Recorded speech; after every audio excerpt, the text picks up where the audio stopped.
पति सुल्तान गया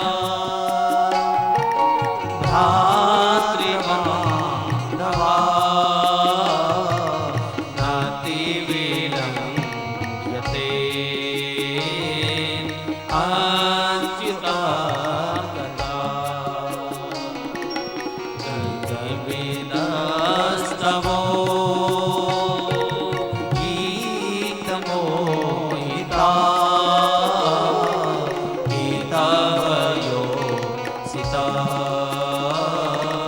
पश्यते निशि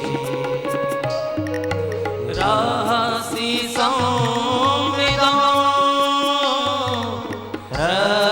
रज्जयोदयं प्रहसिताननं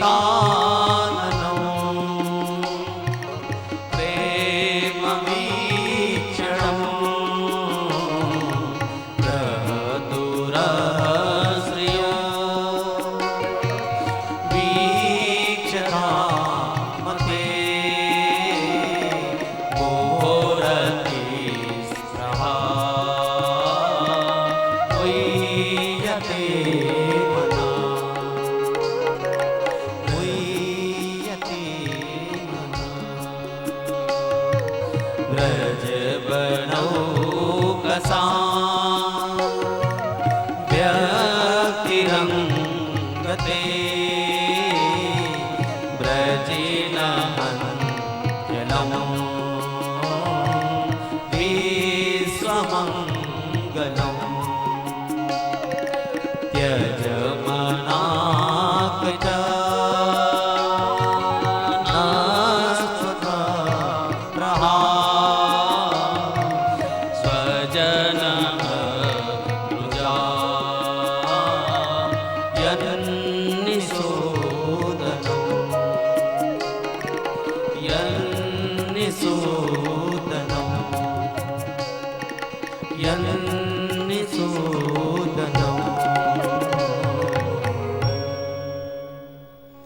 यत्ते सुजात चरणाम्बुरहं स्तनेषु भीतासनय्य प्रियदधीमहि कर्कशेषु तीनाटवीमसि तद्व्यथते न किंस्वित् पूर्वादिभिर्भ्रमतिभिर्भवदायुषा भवदायुषा। दूसरी बार संपूर्ण श्री गोपी गीत का गान व्यासपीठ से हुआ है। पहली बार श्री राम जी के चरणों में बोकारो में राघव जी को श्री गोपी गीत सुना करके संपूर्ण गीत मेरे राम जी सुनना चाहते थे। और यहाँ पर भी हमारे सुखदेव जी विराजमान हैं पिंजड़े में सुख रूप से, इसलिए उन्होंने सोचा नहीं मैंने परीक्षित को पूरा गीत सुनाया है, आधा गीत मत सुनाओ। संपूर्ण गोपी गीत 19 श्लोकों में गाया गया। गोपियों ने गीत गाया, गीत ही भाव का श्रृंगार बना, ठाकुर का श्रृंगार हुआ भाव से। भगवान अंतर्ध्यान है, सुन रहे हैं, गोपियों की भावनाओं को समझ रहे हैं, लेकिन गोपियां गाती जा रही गीत को, रोती जा रही। जैसे जैसे रोती गई, हृदय का जो अहंकार था वो आंखों के माध्यम से निकलता गया। और जैसे हृदय निर्मल हुआ, पवित्र हुआ, तो भगवान अंतर्ध्यान जो हुए थे, भगवान प्रकट हो गए। क्योंकि भगवान की अपनी मर्यादा है। प्रणत देहिनां पापकर्षणं तृणचरानुगं श्रीनिकेतनम्। पापों को चुराते हैं मेरे गोविंद, अहंकार को भी पिघला देते हैं। हृदय में बैठा हुआ अहंकार पिघल गया। जैसे अहंकार पिघला तो आंखों के माध्यम से एक एक अहंकार आंसू बन करके बाहर निकलता रहा और निर्मल मन बन गया। यदि निर्मल हृदय निर्मल मन बना तो राम जी को बहुत वो जीव प्रिय हो जाता है मेरे कन्हैया को। कि निर्मल मन जन सो मोहि भावा, निर्मल मन जन सो मोहि भावा, निर्मल मन जन सो मोहि पावा, निर्मल मन जन सो मोहि पावा, मोहि कपट चल छिद्र न पावा, मोहि कपट चल छिद्र न पावा। भगवान कहते हैं निर्मल हृदय हो तो मैं उसको मिलूं। गोपियां मेरी अर्ध प्राण प्रियतमा हैं, आह्लादनी शक्ति श्री राधा जी हैं, लेकिन यदि अहंकार व्याप्त हो गया तो भगवान कहते मैं अलग हो जाता हूं। लक्ष्मी नहीं करोड़ों लक्ष्मी यदि चरण दाबने लग जाए, यदि चरण दाबते समय या सेवा करते समय जब सेवक को भोज लगने लग जाए कि अब ये सेवा बोझ है तो वो सेवा नहीं लेनी चाहिए। श्री लक्ष्मी जी चरण दाब रही हैं, कन्हैया ने कहा लक्ष्मी एक नहीं करोड़ों लक्ष्मी हो जाए। मेरे नारायण ने कहा सेवा में यदि अहंकार जग गया तो सेवा नहीं लेनी। भजन का भी तो अभिमान कई बार होता है, कई बार दान का अभिमान, देखो देखो मैंने बहुत दान किया। कई बार लोगों को अपने भजन का अभिमान होता है कि देखो मैंने इतना भजन किया, वहां गया, तीर्थों में गया। केवल धन का अभिमान नहीं, भजन का भी अभिमान। कई बार तो लोग मंदिर बनवाते, तो मंदिर बनवाते समय तो ध्यान रहता है कि भगवान का मंदिर बनवा रहे, लेकिन जैसे मंदिर बन करके तैयार हुआ तो अहंकार का बीज हृदय में भी अंकुरित हो गया। देखो देखो मैंने इतना बड़ा मंदिर बनवाया। भगवान ने कहा अरे भाई, मूर्तियां तलाशते तलाशते, मूर्तियां तराशते तराशते उंगलियां घिस गई। मूर्तियां तराशते तराशते उंगलियां घिस गई। जब मूर्ति बन करके तैयार हुए तो खरीदार आ गए। भाई लाओ लाओ, कितने की विग्रह है। तराशने वाले ने जीवन भर तराशा, लेकिन जैसे तराश करके वो विग्रह में परिणत हुआ, खरीदार आ गए। अभी तो नैनों भर हमने नैन भर करके उनको देखा भी नहीं। गोपियों ने कन्हैया से कहा कन्हैया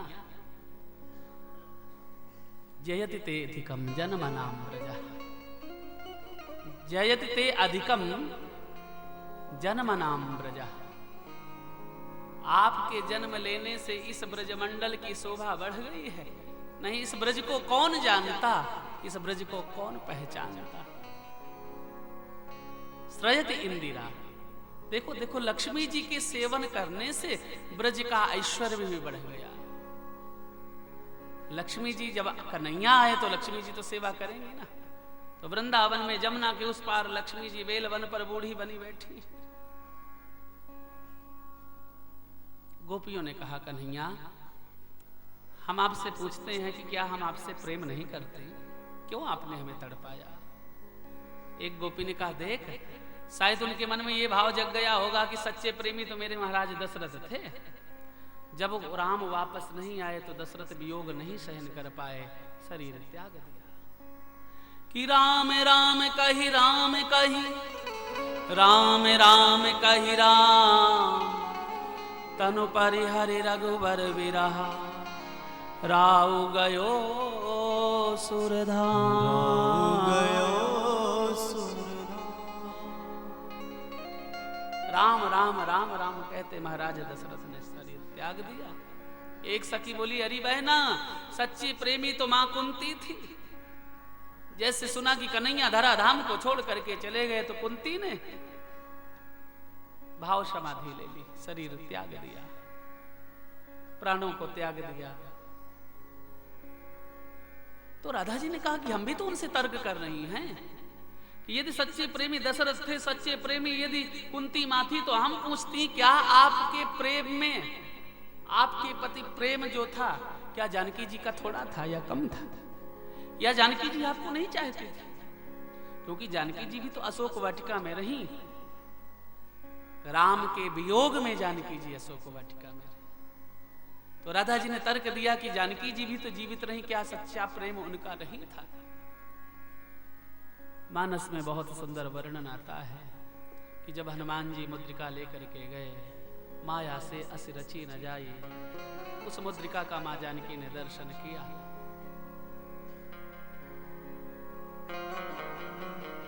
राम के प्रति प्रेम जगा। आज जानकी जी के प्राण कहते हैं नहीं नहीं, मुझे इस शरीर में नहीं रहना। हनुमान जी ने इन सभी दृश्यों को देखा। जब वो वापस आए चूड़ामणि लेकर के, तो राम जी ने पूछा, हनुमान मेरी जानकी कैसी है? बोले, प्रभु चूड़ामणि उन्होंने आपके लिए दिया है। हनुमान मेरी जानकी जीवित है ना?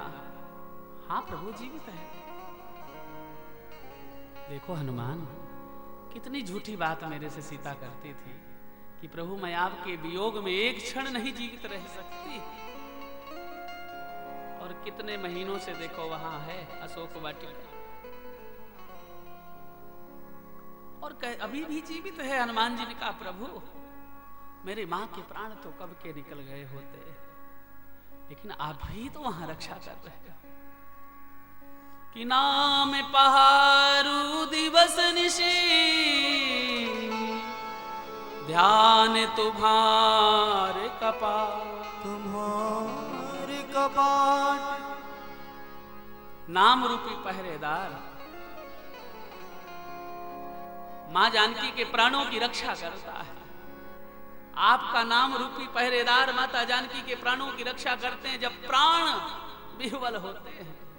नाम रूपी पहरेदार से लड़ झगड़ करके जब शरीर जानकी के शरीर से निकलना चाहते हैं, तो ध्यान तुम्हारे कपाट, ध्यान रूपी सांकर बाहर से, ध्यान रूपी सांकर लग जाता है।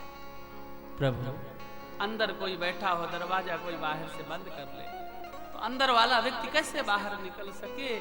लोचन निज पद जंत्रितो,